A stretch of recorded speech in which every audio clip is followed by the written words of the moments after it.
ভালো আছেন? আমরা আজকে একটি ভিডিও বানাচ্ছি। মানে এটা হচ্ছে আমাদের খুব ইম্পর্টেন্ট একটা ভিডিও। সেটা হচ্ছে আমরা যে কোনো জায়গায় গাড়ি, মনে করেন আমি এই গাড়িটা এই জায়গায় এসে পার্কিং করলাম, ঠিক আছে? দেন আমি গাড়িটি নিউট্রাল করলাম, এটা দেখাচ্ছি। আমি গাড়িটা এখন নিউট্রাল করতেছি, এই যে নিউট্রাল করলাম, হ্যান্ড ব্রেক দিলাম। এখন কথা হচ্ছে আমি এই যে স্টার্টটা এখন অফ করে দিচ্ছি, ঠিক আছে? এখন দেখা যাচ্ছে আমি গাড়ি থেকে বের হয়ে যাচ্ছি, বের হয়ে যাওয়ার পর আমি সাবিরে কি করি, সাবিটা স্টার্টিং এ রেখে দিই। রেখে দেওয়ার কারণে আমি যখন বের হয়ে যাই তখন গাড়িটি যখন ডোরটা লাগাই, দরজাটা লাগিয়ে দিই, তখন গাড়িটা কিন্তু অটো লক হয়ে যায়। এই ক্ষেত্রে আপনারা কি করবেন, কি করণীয়?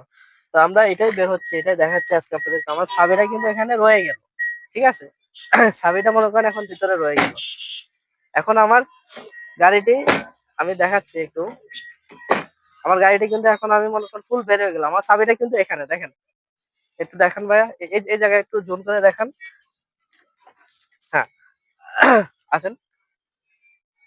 এবার দেখেন আমার গাড়িটি কিন্তু ভিতরে সবকিছু, এখন আমি বের হয়ে গেছি। এখন একটু পরে দেখি হ্যাঁ আমার চাবি তো সাথে নাই, কি করবো? এখন দেখেন ডোর কিন্তু লক হয়ে গেছে, কোনোভাবে খোলার কিন্তু উপায় নাই। এমন আপনি একটা মার্কেটের সামনে গেছেন, এটা বেশিরভাগ সময় হয় আপনার, আরেকটু ভাইয়া দূরে থেকে নিই। সেটাও হচ্ছে আমরা যখন গাড়িতে গ্যাস নিতে যাই, ফিলিং স্টেশন গুলাতে যাই বা গ্যাস পাম্পে যাই, আমরা একটু তাড়াহুড়া করে বেশি এসে মনে করেন স্টার্টটা বন্ধ করে দিয়ে দরজা খুলেই। এখানে আরেকটা কারণ আছে, আপনি যখন নামবেন আপনাকে এখানে ডোর লকটা অন করে মানে ওপেন করে তারপরে নামতে হবে, আনলক করতে হবে। আনলক করে নামলে এই সমস্যাগুলো হয় না। অনেকে কি করে, ওই নিজের পুরা গাড়িটা কিন্তু লক করা, পুরা গাড়িটাই লক করা, নিজেরটা হাত দিয়ে খুলে বের হয়ে যায়, চাবি ভিতরে থেকে যায়। এখন ওনার কাজ শেষ, এখন ঢুকতে যাবে, যখন উনি বের হয়ে গেছে সাথে সাথে কিন্তু ওই ডোর লকটা কিন্তু অটোমেটিক গাড়িটা কিন্তু লক নিয়ে নিছে। এখন তো আপনার হাজার চেষ্টা করলেও গাড়িটি লক খুলতে পারবেন না, কোনোভাবে এটা খোলা পসিবল না, একমাত্র তালা মিস্ত্রি ছাড়া। তো এরকম প্রতিনিয়ত অনেক মানুষ বিপদে পড়তেছে ভাই, তাদের উদ্দেশ্যে ভিডিওটা বানানো। আর এটা হচ্ছে আপনারা যখন গাড়ি থেকে নামবেন আপনাদেরকে ইম্পর্টেন্ট একটা কাজ করতে হবে আপনাকে।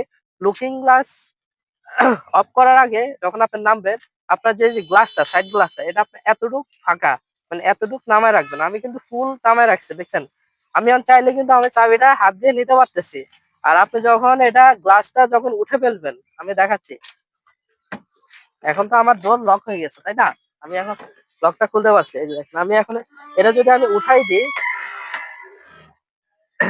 এটা যদি আমি উঠাই দিই, এখন আমি চাইলেও কিন্তু আমি চাবিটা বের করা আমার পক্ষে কোনোভাবে সম্ভব না ভাই, কোনোভাবে সম্ভব না। তো আপনারা যদি এতটুকু গ্লাসটা নামিয়ে রাখেন, এতটুকু গ্লাসটা যদি নামিয়ে রাখেন, তখন আপনি চাইলেও কিন্তু হাত দিয়ে চাবিটা কিন্তু আপনি বের করে এনে আপনার এই লকটা কিন্তু আপনি খুলতে পারতেছেন, তাই না? তো এই রং কাজটা অনেকে করে, তাদের উদ্দেশ্যে আজকে ভিডিওটি। ভাই অনেক সময় আপনারা রাস্তাঘাটে বিপদে পড়েন, গাড়ি এভাবে লক হয়ে যায়, চাবি ভিতরে থেকে যায়, তখন আপনারা কি করবেন? তখন সার্জন আপনাকে মামলা দেয়, আপনি নিজে একটা হয়রানি হন। কারণ আমরা এক ডিস্ট্রিক্ট থেকে আরেক ডিস্ট্রিক্ট চলে যাই। তো এভাবে যদি আমরা রাস্তাঘাটে বিপদে পড়ি, তাই না? এটা আমাদের নিজেদের ভুল, নিজেদের ব্যর্থতার কারণে এই সমস্যাটা হচ্ছে। তো সবাই আশা করি বুঝতে পারছেন। ভিডিওটা বেশি করে শেয়ার করবেন। ওকে, আল্লাহ হাফেজ, সালাম আলাইকুম।